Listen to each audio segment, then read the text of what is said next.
नमस्ते दोस्तों। आज की इस कहानी में आपका स्वागत है। दोस्तों, मेरा नाम सोनिया है और मैं पंजाब की रहने वाली हूँ। मेरी उम्र 22 साल है और मेरी शादी हो चुकी है। अब मैं खुद को एक औरत मानती हूँ क्योंकि मेरी शादी हो चुकी है, लेकिन मेरे अंदर अभी भी एक युवती की चंचलता बाकी है।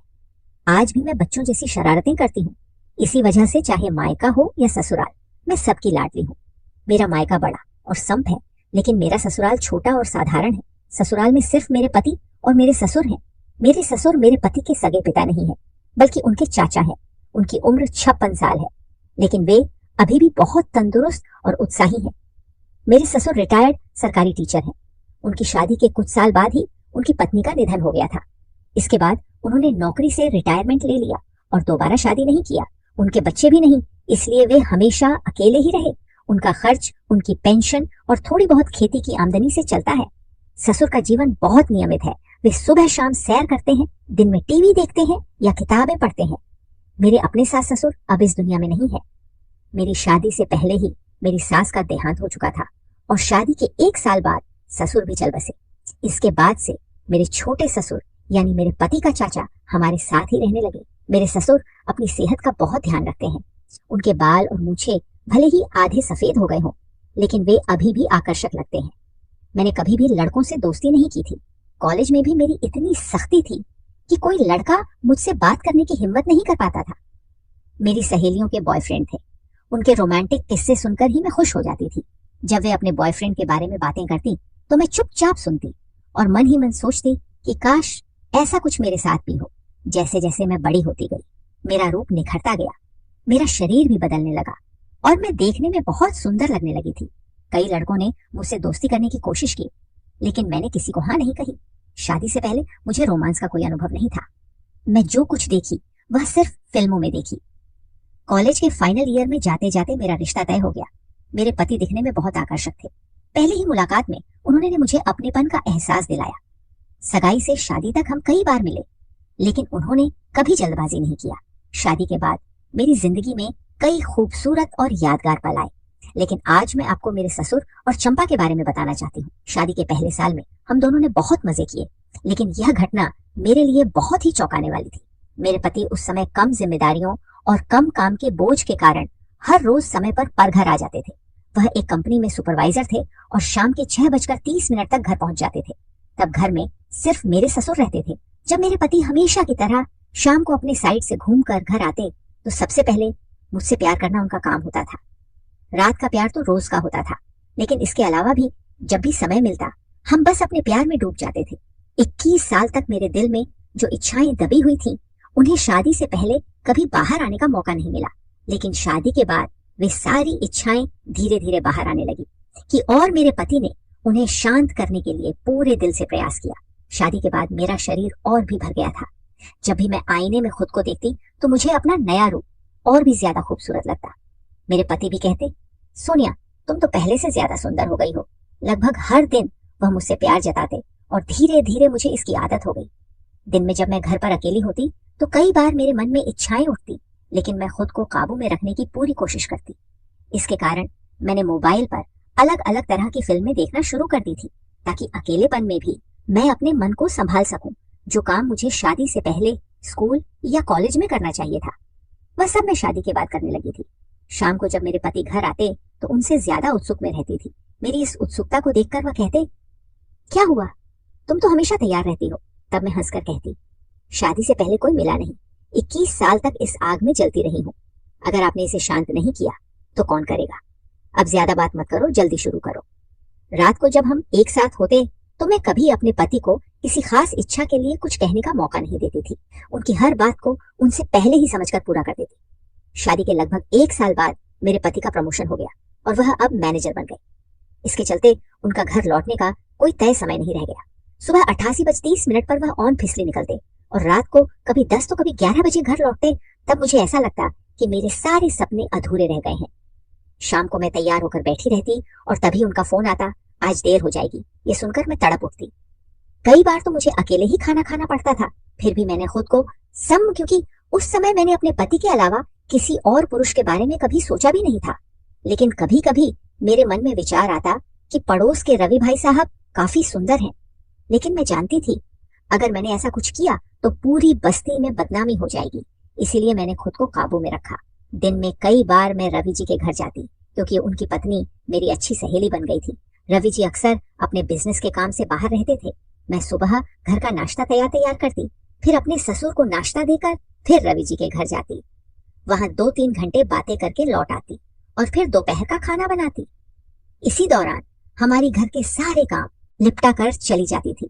ऐसे ही एक दिन मैं अपनी सहेली के घर बैठी थी, तभी भैया जी का फोन आया कि उन्हें कहीं बाहर जाना है। ये सुनकर मैं घर लौट आई। जैसे ही मैंने घर में कदम रखी तब सीधे किचन में गई। वहां जाकर देखी कि वहां बर्तन गंदे पड़े थे और झाड़ भी नहीं लगा था। तब मुझे समझ आया कि चंपा शायद आज काम पर नहीं आई है। तब मैंने उसे फोन किया। उसने फोन उठाया तो मैंने पूछा, चंपा तू कहाँ है? उसने जवाब दिया, दीदी मैं तो आपके घर में ही हूँ, झाड़ू लगा रही हूँ। ये सुनकर मुझे गुस्सा आया क्योंकि वह झूठ बोल रही थी। फिर मैं किचन से बाहर आई तो देखी कि झाड़ू और पानी का डिब्बा हॉल में ही पड़ा हुआ था। तभी चंपा ने फोन काट दिया। मुझे गुस्सा आ रहा था। मैं से दोबारा फोन करने ही वाली थी कि तभी मेरे ससुर के कमरे से उनकी आवाज सुनाई दी। मैंने सोचा अगर चंपा बाहर नहीं है तो वह ससुर के कमरे में क्या कर रहे हैं। मैं धीरे धीरे ससुर के कमरे के दरवाजे के पास गई। दरवाजा बंद नहीं था। मैंने दरवाजे से कान लगाकर सुनना शुरू की। तब मुझे अंदर से दोनों के हंसने की आवाज सुनाई दी। इससे पहले भी ससुर किसी से बात करते हुए दिखे थे, लेकिन आज उनकी हंसी कुछ अलग थी। मैंने धीरे धीरे दरवाजा हल्का सा खोली और अंदर झांक कर देखी। तब अंदर का नजारा देखकर मेरे होश उड़ गए। कमरे में मानो आग लगी हो। तब मेरे ससुर अपने बिस्तर पर लेटे हुए थे और चंपा भी उनके साथ बिस्तर पर लेटी थी। उन दोनों की हालत देखकर मेरे पैरों तले जमीन खिसक गई। मैं कमरे के बाहर खड़ी रहकर बस दादा पोती जैसे उम्र के लोगों का खेल देख रही थी। मैं खुद हमेशा प्यार की भूखी रहती थी। ऐसे में यह कैसे हो सकता था कि जो कुछ मैं देख रही थी उसका मुंह पर कोई असर ना पड़े। मैं ससुर को देख रही थी। इस उम्र में भी उनमें कितनी ऊर्जा थी। वह एकदम किसी जवान व्यक्ति की तरह व्यवहार कर रहे थे उन्हें। और चंपा को ऐसी हालत में देखकर मैं खुद को काबू में नहीं रख पाई और चंपा की जगह खुद को सोचने लगी, लेकिन मैं ऐसा कुछ करने की हिम्मत नहीं कर सकती थी। सच कहूं तो मैंने पड़ोस के रवि जी से अपने ससुर के बारे में कुछ बातें सुनी थी, लेकिन ससुर ने कभी मुझ पर बुरी नजर नहीं डाली या मेरे साथ कोई गलत व्यवहार नहीं किया। इसलिए मुझे कभी यकीन नहीं हुआ कि मेरे ससुर किसी गलत प्रवृत्ति के व्यक्ति हैं। मैं खुद से सोचने लगी कि मेरे ससुर अकेले रहते हैं तो शायद रवि जी ने उनके बारे में कोई अंदाजा लगाया होगा। लेकिन अब मेरी आंखों के सामने सब कुछ साफ हो गया था। एक 59 साल का आदमी ऐसी हरकत कर सकता है, वह भी हमारी 21 साल की काम वाली चंपा के साथ। चंपा भले ही शादीशुदा थी, लेकिन वह दिखने में साफ सुथरी नहीं थी और हमेशा अस्त व्यस्त रहती थी। फिर ससुर ने उसे क्यों चुना? यह देखकर मैं वापस अपने कमरे में आ गई और सोच में पड़ गई। तब कमरे से हल्की हल्की आवाजें आ रही थी और मैं अपने बिस्तर पर बैठकर कल्पनाओं में खोने लगी। ससुर और चंपा के शांत होने से पहले ही मैं अपनी ही कल्पनाओं में डूब गई। फिर धीरे धीरे मैं बिस्तर पर बैठकर टीवी देखने लगी। करीब 35 मिनट बाद चंपा ससुर के कमरे से बाहर आई और सफाई करने लगी। जब वह मेरे कमरे में आई और मुझे बिस्तर पर बैठी देखी तो वह घबरा गई। उसने घबराते हुए पूछा, मालकिन आप यहाँ? तब मैंने जवाब दिया, तो क्या मुझे अपने ही घर में नहीं होना चाहिए? उसने कहा, आप तो पड़ोस में गई थी ना? मैंने कहा, हाँ गई थी, लेकिन वापस नहीं आती। तो तुम्हारी करतूत का मुझे कैसे पता चलता? यह सुनकर वह डर गई और आधा अधूरा काम छोड़कर तुरंत चली गई। उसके जाने के बाद मैंने खुद घर की सफाई की। तब मेरे ससुर भी अपने कमरे से बाहर नहीं निकले। दोपहर में मैंने ही उन्हें खाना दिया, लेकिन हमारे बीच कोई बातचीत नहीं हुई। दिन में जो मैं देखी थी वही दृश्य रात को मेरे सपनों में आने लगा। अचानक मेरी नींद खुल गई और मैं ससुर के साथ अपने रिश्ते के बारे में सोचने लगी। सोचते सोचते मैं खुद पर काबू खोने लगी। तब मैंने अपने पति को उठाने की कोशिश की, लेकिन वह नहीं उठे। 1 घंटे पहले ही वह थक कर सोए थे। जब वह नहीं उठे तो मैंने खुद को जैसे तैसे शांत किया और वापस सो गई। अगले दिन मैं तय कर ली थी कि कुछ भी हो मुझे चंपा की जगह लेनी है। कुछ भी करके मैं ससुर से इस बारे में बात जरूर करूंगी। लेकिन यह बात कैसे करूं, क्योंकि हमारे बीच कभी कोई ऐसी बात या व्यवहार नहीं हुआ था। उधर ससुर ने खुद को मुझसे कुछ दूरी पर रखना शुरू कर दिया था। जब बातचीत ही ना हो तो बातचीत शुरू कैसे किया जाए? लेकिन यह जरूर महसूस हुआ कि अब चंपा पहले से ज्यादा बेफिक्र हो गई थी। जिस दिन वह सलवार सूट पहनकर आती उस दिन वह अक्सर बिना ढने के ससुर के कमरे में सफाई करने चली जाती। वह सबसे ज्यादा समय उसी कमरे की सफाई में लगाती थी और मैं अपने कमरे में बैठी तड़पती रहती थी। धीरे धीरे ऐसा होने लगा कि मेरे ससुर भी अब थोड़ा खुलकर व्यवहार करने लगे थे। जब वह कमरे में सफाई करने जाती तो मेरे ससुर अंदर से दरवाजा बंद कर लेते। तब अंदर से उनकी आवाजें बाहर तक आती थी। अंदर क्या हो रहा था, यह सोचते ही मेरा मन गुस्से से भर जाता था, क्योंकि मैं यह सब आवाजें सुनकर तड़पने लगती थी। लेकिन मैं खुद को कब तक रोक पाती। आखिरकार मैं अपना पूरा ध्यान खुद पर लगाना शुरू कर दी। मैं अपना पहनावा भी बदल दी, कुछ नए डिजाइन के कपड़े पहनने शुरू कर दी, जो मेरी खूबसूरती को और ज्यादा निखारते थे। जब तक वह घर में रहती, मैं अपने कमरे में रहती थी, लेकिन उसके जाने के बाद मैं ससुर के सामने जाती और ऐसा व्यवहार करती कि उन्हें मेरी बात समझ में आए। अब मैं घर में लंबे कुर्ते छोड़कर शर्ट और ट्राउजर पहनना शुरू कर दी थी। कभी कभी जीन्स और स्कर्ट भी पहन लेती थी। अब मेरी मेहनत रंग ला रही थी, क्योंकि मैंने नोटिस किया कि अब ससुर मुझे देखने लगे थे। सुबह उठने के बाद मैं ससुर को चाय देने जाती थी, तो अब उन्हें यह समझ में आने लगा था कि मैं क्या कर रही हूँ और क्यों कर रही हूँ। इस वजह से अब वह मुझसे ज्यादा खुलकर बात करने लगे थे। दोपहर के खाने के बाद हम अक्सर साथ बैठकर इधर उधर की बातें करते थे। एक दिन उन्होंने अपनी जिंदगी के बारे में सब कुछ बताया। मैंने उनसे पूछा, ससुर जी, आपने दूसरी शादी क्यों नहीं की?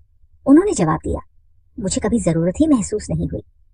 तब मैंने फिर बात को छेड़ी, तो कभी जरूरत पड़ी ही नहीं क्या? तब उनको समझ में आ गया कि मैं क्या कहना चाह रही हूँ। तब वह बोले, मैं मानता हूँ, कभी कभी जरूरत महसूस हुई। तब मैं हंसते हुए बोली, जिसे चंपा के साथ यह शब्द सुनते ही वह हंस पड़े और बोले, तो तुम्हें सब पता है? मैंने कहा, हाँ सब पता है, लेकिन इसमें कोई बुराई नहीं है, आपको भी तो किसी का सहारा चाहिए। उसके बाद हम दोनों खुलकर हंसने लगे। अब सब कुछ साफ हो गया था। उसके बाद जब भी चंपा उनके कमरे में जाती तो पहले की तरह दरवाजा बंद नहीं होता था, बस थोड़ा बहुत बात होती थी। अब ससुर और चंपा मेरे साथ भी खुलकर बात करने लगे थे। मैं भी चंपा से मजाक करती कि हो गया तेरा काम। तब वह हंसकर कहती, हाँ हो गया मालकिन। तब सब कुछ ठीक चल रहा था, लेकिन ससुर अब भी मुझसे थोड़ा फासला बनाए रखते थे। मैं रोज नई नई तरकीब से उनके करीब जाने की कोशिश करती। एक दिन मैं चाय लेकर उनके कमरे में गई। तब ससुर ने अखबार किनारे रख दिया और मुझे देखने लगे। मैं उनके पास खड़ी होकर बोली, ससुर जी चाय लीजिए। तब उन्होंने मेरी ओर एक अजीब निगाह डाली और फिर चाय का कप उठा लिया। मैं सीधी खड़ी हो गई, लेकिन देखी कि वह अब भी मुझे देख रहे थे। तब मैं उनसे पूछी, क्या हुआ ससुर जी, ऐसा क्या देख रहे हैं? इस पर वह बोले, तुम्हें इसके बाद फिर से मैं पूछी, आप क्या कहना चाहते हैं? तब वह थोड़ा झिझक गए और फिर बोले, कुछ नहीं। तब मैं उनके थोड़ा और करीब खड़ी हो गई और बोली, आपको मेरी नई साड़ी कैसी लग रही? फिर मैं साड़ी का पल्लू पकड़कर उन्हें घुमाकर दिखाई। तब मुझे पता था कि वह मुझसे थोड़ा डर रहे थे, लेकिन फिर भी उन्होंने कहा, बहुत सुंदर। उस वक्त मैंने उनकी बातों का थोड़ी ही जवाब दी। फिर मैं जल्दी से चाय का कप उठाने के लिए झुकी। तब वह मेरे हाथ को पकड़ ली। जब मैं उनकी तरफ देखी तब अचानक पीछे हट गए, जैसे उन्हें जोर का धक्का लगा हो। फिर उन्होंने तुरंत मेरा हाथ छोड़ दिया। तब मुझे लगा कि शायद मैंने कुछ ज्यादा ही कर दिया, इसलिए मैं चुपचाप अपने कमरे में लौट आई। फिर कुछ दिन ऐसे ही बीते और तब मैंने महसूस किया कि ससुर का मेरे प्रति व्यवहार थोड़ा बदलने लगा है। अब यह साफ हो चुका था कि वह मेरे बारे में क्या सोच रहे हैं, लेकिन किसी कारणवश वह आगे बढ़ने की हिम्मत नहीं कर पा रहे थे। मुझे लगा कि उनकी हिम्मत बढ़ाने के लिए मुझे कुछ बड़ा कदम उठाना पड़ेगा। एक बार मेरा पति किसी काम के सिलसिले में शहर से बाहर गया हुआ था। तब रात को सोने से पहले मैं ससुर को दूध देने उनके कमरे में गई। तब जाने से पहले मैंने काले रंग की नाइटी पहन रखी थी। तब उनके कमरे में जाते ही दूध का गिलास उनके पास रखकर मैं उनके बिस्तर पर बैठ गई। तब वह बैठकर दूध पी रहे थे और हम बातें कर रहे थे। तब मैं उनसे पूछी, ससुर जी क्या देख रहे हैं? उन्होंने कहा, मुझे पता ही नहीं था कि मेरी बहू इतनी सुंदर है। तब उनकी बात सुनकर मैं मजाक में बोली, तो क्या आपकी नजर हमेशा मुझ पर ही रहती है? तब वह अचानक चुप हो गए, जैसे मैंने उन्हें डांट हो। मुझे लगा कि शायद मैं कुछ गलत बोल दी। फिर मैं उठकर जाने लगी, लेकिन तभी उन्होंने मेरा हाथ पकड़ लिया और कहा, रुको बहू, कुछ देर और बैठो, आज तुम्हारा पति घर पर नहीं है। तब मैं वहीं पर बैठ गई। इसके बाद हम काफी देर तक बातें करते रहे। रात के करीब 12 बजे मैं वापस अपने कमरे में आ गई, लेकिन तब मेरा मन बहुत बेचैन हो रहा था। कमरे में पहुंचकर मैं खुद को जैसे तैसे करके शांत की और सो गई। अब धीरे धीरे मेरे ससुर का व्यवहार मेरे प्रति और बदलने लगा था, लेकिन बहुत धीमी गति से। वह अब मुझसे खुलकर मजाक करते और कभी कभी मुझे कुछ अश्लील जोक्स भी सुनाते। हालांकि उससे आगे वह कुछ नहीं कर रहे थे। दोपहर के वक्त ससुर अक्सर हॉल में बैठकर अखबार पढ़ते या हिंदी की कुछ किताबें पढ़ते रहते थे। हॉल से मेरे कमरे का दरवाजा साफ दिखाई देता था। तभी मेरे दिमाग में एक ख्याल आया। एक दिन जब ससुर हॉल में बैठकर बार पढ़ रहे थे, तब मैं नहाने चली गई। अच्छे से नहा धोकर मैंने बाल धोए और सिर्फ एक तौलिया लपेटकर बाहर निकली। फिर मैं सीधे ड्रेसिंग टेबल के सामने जाकर तैयार होने लगी। तब मेरा ध्यान बाहर ही था और मैं देखी कि ससुर अखबार के पीछे से चोरी छुपे मुझे देख रहे थे। तब मैंने अपनी अलमारी से एक सफेद साड़ी निकाली जो मेरे पति ने हमारी पहली सालगिरह पर मुझे गिफ्ट किया था। उस साड़ी के साथ एक सुंदर लाल ब्लाउज भी था। तब मैं अच्छे से मेकअप की और फिर चाय बनाने के लिए रसोई में चली गई। तब मैं यह दिखाने की कोशिश कर रही थी कि मुझे कुछ भी पता नहीं है। चाय बनाते समय मैं सोची कि आज ससुर जी को चाय देते वक्त अपनी पूरी अदाएं दिखाऊंगी, लेकिन तभी मुझे झटका लगा। ससुर अचानक रसोई में आ गए और मेरे पास आकर खड़े हो गए। तब मैं शांत खड़ी रही और फिर मेरी ख्वाहिश पूरी होने लगी। अब धीरे धीरे मेरी सारी ख्वाहिश पूरी हो चुकी थी। तो दोस्तों, यह थी हमारी आज की कहानी। आपको यह कहानी कैसी लगी कमेंट करके जरूर बताएं। आगे भी ऐसे ही रोमांचक कहानियों के लिए हमारे चैनल को सब्सक्राइब करें और बेल आइकन दबाना ना भूलें ताकि आप हमारी कोई भी कहानी मिस ना करें। धन्यवाद।